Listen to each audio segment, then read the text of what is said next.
Praise the lord. మన ప్రభువును మన రక్షకుడైన యేసుక్రీస్తు వారి ఉన్నతమైన నామంలో మీ అందరికీ మా హృదయపూర్వక వందనములు. ఈ రోజు దేవుని వాక్యము. మీరు ఈ లోక మర్యాదను అనుసరింపక ఉత్తమమును అనుకూలమును సంపూర్ణమయున్న దేవుని చిత్తమేదో పరీక్షించి తెలుసుకున్నట్లు మీ మనస్సు మారి నూతన మగుట వలన రూపాంతరమో పొందుడి. రోమీలకు రాసినటువంటి పత్రిక 12వ అధ్యాయము 2వ వచనము. Do not be conformed to this world but be transformed by the renewal of your mind, that by testing you may discern what is the will of God, what is good and acceptable and perfect. Romans chapter 12 verse 2.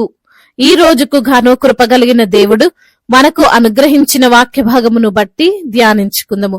ప్రభునందు ప్రియమైన సహోదరి సహోదరులారా, ఈ రోజు దేవుని వాక్యము సెలవిస్తుంది మనము ఈ లోకాన్ని అనుసరించేవారుగా ఉండొద్దు అని, ఇంకొకరిలా మనం చేయకూడదు అని.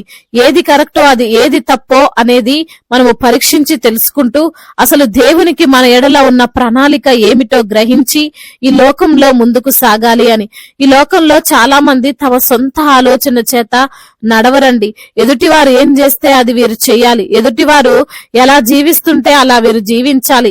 వారికి ఇల్లుంటే, వారికి మంచి ఉద్యోగం ఉంటే, వారికి ఏది ఉంటే అది కావాలంటారు. ఎదుటివారంటే ఎవరైనా కావచ్చు, వారు మన బంధువులో, మన స్నేహితుల్లో, మన ఇరుగు పొరుగు వారో ఎవరైనా అయి ఉండొచ్చు.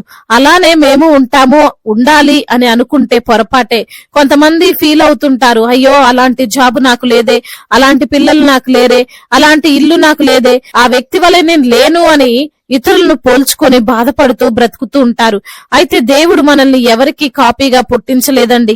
మనకు మనమే, మన జ్ఞానము, మన తలంపులు, మన శరీరము, మన కుటుంబము ఏదైనా కావచ్చు, మనకుండేది ఎదుటి వారికి ఉండాల్సిన అవసరమో లేదు, ఎదుటి వారికి ఉండేది మనకుండాల్సిన పని లేదు.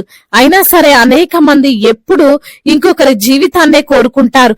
వారికి ఇబ్బందులు లేవు, వారికి కష్టాలు లేవు, వారు మంచిగా ఉన్నారు, నేను లేను అని వారు చేసినట్లే చెయ్యాలి అని అనుకుంటారు.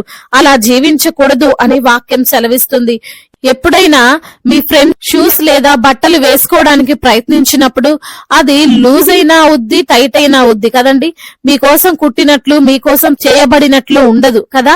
మీకంటూ దేవుడు ఆల్రెడీ ఒక దానిని సిద్ధపరిచాడు. నీ సైజుకు తగినట్లుగా బట్టలు, నీ సైజుకు తగినట్లుగా చెప్పులు అన్ని రెడీగా ఉంటాయి. నీవు వెళ్లి దాన్ని కొనుక్కోవాలి గాని వారిదే కావాలంటే పర్ఫెక్ట్ గా ఉండదు. ఉన్నట్లు అనిపించొచ్చేమో గాని కంఫర్ట్ గా ఉండదు. ఈ రోజున దేవుడు ఇవే విషయాలు మనకు తెలియజేస్తున్నాడు. మీరు ఈ లోక మర్యాదను అనుసరింపవద్దు. వారే దారిలో వెళ్తారో నేను అదే దారిలో వెళ్తాను, వారెలా జీవిస్తున్నారో నేను కూడా అలానే జీవిస్తాను, వారికి ఉన్నవన్నీ నాకు కావాలి అంటే దాని వలన దేవుడు మనలో ఉంచిన లేదా మన కోసము ఆయన సిద్ధపాటు చేసినటువంటి జ్ఞానము, బలము అన్ని కూడా వేస్ట్ అయిపోతాయి. మనము అసలు ఎందు నిమిత్తం నిర్మింపబడ్డామో, ఈ భూమిపైకి ఎందుకు వచ్చామో అనేది డైవర్ట్ చేయబడుతుంది. మరి ఎలా జీవించాలి, ఎలా బ్రతకాలి అంటే ఉత్తమమైనదేదో, అనుకూలమైనదేదో, సంపూర్ణమైనదేదో, ముఖ్యంగా దేవుని చిత్తం ఏదో పరీక్షించి తెలుసుకొని ముందుకు సాగాలండి. ఒక వ్యక్తి ఇష్టమేంటో మనము ఆ వ్యక్తిని అడిగితే చెబుతాడు కదండి. అప్పుడు మనకు అతని ఇష్టాలు, అభిరుచులు తెలుస్తాయి. అలాగే దేవుని చిత్తం ఏంటో ఎవరిని అడగాల్సిన పని లేదు. దేవుని సన్నిధిలో ప్రార్థిస్తే ఆయనే చెబుతాడు ఆయన చిత్తం ఏమిటో అని. భక్తుడు అంటున్నాడు, చెడ్డవాటిని అనుసరించక మంచి వాటిని అనుసరించండి అని. దేవుని చిత్తము అనేది ఎప్పుడు కూడా మనకు మంచి చేసేదిగానే ఉంటుంది గాని చెడు చేసేదైతే కాదు కదండి. కొందరు డాక్టర్, కలెక్టర్ అవుదాం అని అనుకుంటారు కానీ కాలేకపోతుంటారు. అది దేవుని చిత్తం కాదేమో, నిన్ను ఇంకొక విధంగా వాడుకోవాలని అనుకుంటున్నాడేమో.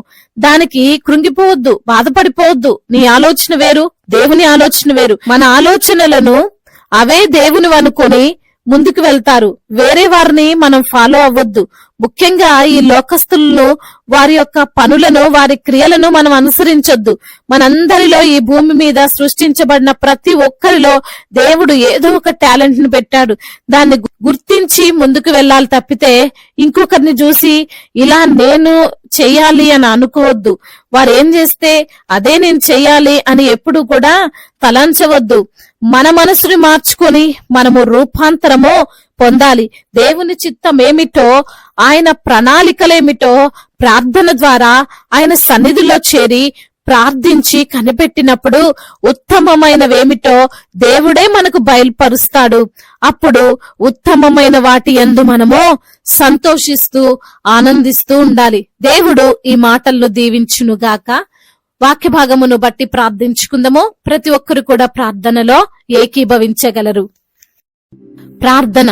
మహాశక్తి సంపన్నుడా, మహోన్నతుడా, కృపా కనికరములు కలిగిన దేవా, జీవాధిపతి, మీకు వందనాలయ్యా, స్తోత్రాలు ప్రభా. ఎంత గొప్ప దేవుడవు నాయనా. అయ్యా, మనుషుల్ని ప్రభా మీ యొక్క స్వరూపమందు సృష్టించిన దేవుడవయ్యా. అయ్యా, ఒక్కొక్కరి పట్ల మీ యొక్క ప్రణాళిక గొప్పదిగా ఉంటుందంటున్నావయ్యా. అయ్యా, మరి తండ్రి, మీ యొక్క ఆలోచన వేరు, మా తలంపులు వేరు, మా మనసులో ఉన్న కోరికలు ఆశలు వేరు ప్రభా. మా పట్ల మీకున్నటువంటి ప్రణాళికలు ఆలోచనలు గొప్పవి ప్రభా. అయ్యా, ఈ రోజున లేఖనము ద్వారా మీరు మాతో మాట్లాడారు, మమ్మల్ని సరిచేశారు, బలపరిచారు, ఆదరించారు ప్రభా. అవునయ్యా, ఇంకొకరిని పోలి మేము నడుచుకోకూడదని అయ్యా, మరి తండ్రి, లోకానుసారమైనటువంటి మర్యాదను మేము అనుసరించవద్దని లేఖనము ద్వారా సూటిగా తేటగా మాతో మాట్లాడి మమ్మల్ని ధైర్యపరిచారు, బలపరిచారు, సరిచేశారు, ఆదరించారు. అందును బట్టి మీకు స్తోత్రాలు ప్రభా. ఈ రోజున ఎందరైతే బిడ్డలు వాక్యము విని ప్రార్థనలో ఏకీభవిస్తున్నారో ప్రతి బిడ్డను మీరు పేరు పేరున దీవించండి అయ్యా. అయ్యా, వారికున్న ఆశలు, వారికున్న ఆశయాలు, వారికున్న కోరికలు అన్నిటినీ మీ సన్నిధిలో తండ్రి మొరపెడుతుండగా మీ చిత్తం ఏమిటో బిడ్డలకు బయలుపరచండి ప్రభా. అనాథలను, అభాగ్యులను ఆదుకునే దేవుడవు, తల్లిదండ్రి లేని వారి పక్షముగా వాద్యమాడే దేవుడవు. ప్రతి ఒక్కరిని కూడా మీరు ఆదరించి బలపరచండి. అనారోగ్యముతో బలహీన పడిపోతున్న ప్రతి బిడ్డను మీరు లేవనెత్తండి. వారికి వచ్చిన అనారోగ్యము వారిని ఏమి చేయదని ప్రభా. అయ్యా, వారిని మీరు ధైర్యపరుస్తురండి ప్రభా. అవునయ్యా, స్వస్థపరిచే దేవుడవు నీవు బిడ్డలకు తోడుగా ఉండగా ప్రభా, వారికి వచ్చిన బలహీనత, వారికి వచ్చిన శారీరక రుగ్మతలను చూసి భయం చెందే బిడ్డలుగా వారు ఉండకుండా సహాయం చేయండి. యేసు నామములో వారికి స్వస్థత దయచేయండి. ఆర్థిక సమస్యల నుండి విడుదల దయచేయండి. అప్పుల భారాల నుండి విడుదల దయచేయండి. కుటుంబ సమస్యల నుండి విడుదల దయచేయండి. అయా, ముఖ్యంగా నా ప్రభా, లేమిని కొట్టివేసి సమృద్ధిని వారికి మీరు అనుగ్రహించండి. భార్యాభర్తల మధ్య విభేదాలను యేసు నామములో తొలగించండి. అన్యోన్య దాంపత్యము గలవారిగా వారు ఉండడానికి సహాయం చేయండి ప్రభా. అదే విధంగా నా తండ్రి, ఎందరైతే బిడ్డలు ఈ రోజున ప్రయాణాల్లో ఉన్నారు, వారి ప్రయాణం అంతటిని సుఖముగా, సౌఖ్యముగా, క్షేమకరముగా జరుగునట్లుగా కృప చూపించండి తండ్రి. అయా, ఉద్యోగము లేని బిడ్డలకు మంచి ఉద్యోగాన్ని దయచేయండి. కాంపిటేటివ్ ఎగ్జామ్స్ రాస్తున్న బిడ్డలకు ప్రభా, మీ యొక్క జ్ఞానము చేత వారికి అయా నింపి వారిని తండ్రి ఆ యొక్క ఉద్యోగము పొందుకునే బిడ్డలుగా వారిని ఆశీర్వదించండి. ముఖ్యంగా మీ చిత్తం ఏమిటో వారి పట్ల నెరవేర్చమని బ్రతిమిలాడుకుంటున్నాం. వివాహాల విషయంలో ప్రభా మొరపెడుతుండగా సాటి అయిన సహకారిని వారికి మీరు అనుగ్రహించండి ప్రభా. అయా, మరి తండ్రి, మీ చిత్తములో వారి వివాహము జరుగునట్లుగా కృప చూపించండి తండ్రి. అదే విధంగా కోర్టు సమస్యల నుండి విడుదల దయచేయండి. భూతగాథ సమస్యలన్నిటి నుంచి కూడా విడుదల దయచేయండి. మరి గృహము నిర్మించుకున్న బిడ్డలు ప్రభా, ఎటువంటి ఆటంకాలు లేకుండా ఆ యొక్క గృహము నిర్మింపబడ్డానికి సహాయం చేయండి. అయ్యా, సొంత గృహము లేక బాధపడుతున్న బిడ్డలకు మీ యొక్క చిత్తమైతే ప్రభా, వారికి సొంత గృహాన్ని దయచేయమని వేడుకుంటున్నాం తండ్రి. అదే విధంగా నా ప్రభా, అనాథలను, అభాగ్యులను ఆదుకునే దేవుడు, విధవరాల పక్షముగా మీరు న్యాయమును తీర్చమని బ్రతిమిలాడుకుంటున్నాం. అధికారులందరికీ మీరు తోడుగా ఉండండి. మా భారతదేశాన్ని దీవించండి. సమాధాన దేశముగా, ప్రేమ కలిగిన దేశముగా ఉండడానికి సహాయం చేయండి ప్రభా. ముఖ్యంగా నా తండ్రి, అయా మరి దేవా, దైవజనులందరికీ మీరు తోడుగా ఉండండి. వారిని సువార్థికులను బలపరచండి, మిషనరీస్ ని దీవించండి. అయా, మీ యొక్క కృప కాపుదల వారిపైన ఉంచమని, మీ ఆత్మ చేత వారిని నింపమని ప్రభా. అయా, అనేకులకు తండ్రి వారు మాదిరికరంగా ఉండునట్లుగా ముఖ్యంగా నా ప్రభువా, మరి వారి యొక్క పరిచర్యను నూరంతల ప్రతిఫలముతో నింపమని వేడుకుంటున్నాం. అయా, సువార్త చేస్తుండగా వచ్చేటువంటి ఇబ్బందులు, ఇరుకులు అన్నిటి నుంచి కూడా విడుదల దయచేయమని బ్రతిమిలాడుకుంటున్నాం తండ్రి. అదే విధంగా నా ప్రభువా, ఇతర దేశాల్లో ఉంటున్న ప్రతి బిడ్డకు మీరు తోడై ఉండండి. ఒంటరిగా ఉంటుండగా ప్రభా, మీ సన్నిధిని వారితో ఉంచమని వేడుకుంటున్నామయ్యా. అయ్యా, ఇంకా చెప్పుకోలేనటువంటి బాధతో, విరిగి నలిగిన హృదయముతో మీ సన్నిధిలో మొరపెడుతున్న ప్రతి బిడ్డ మొరను మీరు ఆలకించి సమాధానమును అనుగ్రహించమని బ్రతిమిలాడుకుంటూ, సంతానము లేని బిడ్డలకు సంతానాన్ని దయచేయండి ప్రభా. గర్భిణీ స్త్రీలను దీవించండి, మంచి ఆరోగ్యాన్ని దయచేయండి. అదే విధంగా ఇప్పుడే పుట్టిన చంటి బిడ్డలను కూడా మీరు దీవించి ఆశీర్వదించమని అయ్యా, మీ యొక్క కనికరము, మీ కటాక్షము ప్రతి బిడ్డపై ఉంచమని బ్రతిమిలాడుకుంటూ తండ్రి, ఇంతవరకు చేసిన ప్రార్థన అంతటిని నజరేయుడైన యేసుక్రీస్తు వారి నామంలో మీకే నజరైన యేసుక్రీస్తు వారి నామంలో అడిగి వేడుకొని పొందుకొని ఉన్నాము మా ప్రియ పరలోకపు తండ్రి. ఆమేన్. ఈ రోజు పెళ్లి రోజు మరియు పుట్టినరోజు జరుపుకున్న వారందరినీ దేవుడు దీవించి సకల మేలులతో, సకల ఆశీర్వాదములతో, కృపాక్షేమములతో, శాంతి సమాధానముతో, మెండైన దీవెనలతో దేవుడు మిమ్మల్ని నింపునుగాక. మీ యొక్క ప్రార్థన అవసరతలను మాకు తెలియజేయగలరు. మీ కొరకు మేము తప్పక ప్రార్థిస్తాము. మొదటిసారిగా మన యొక్క ఆదరణ వాక్యం చూస్తున్నట్లయితే తప్పకుండా సబ్స్క్రైబ్ చేసుకోగలరు.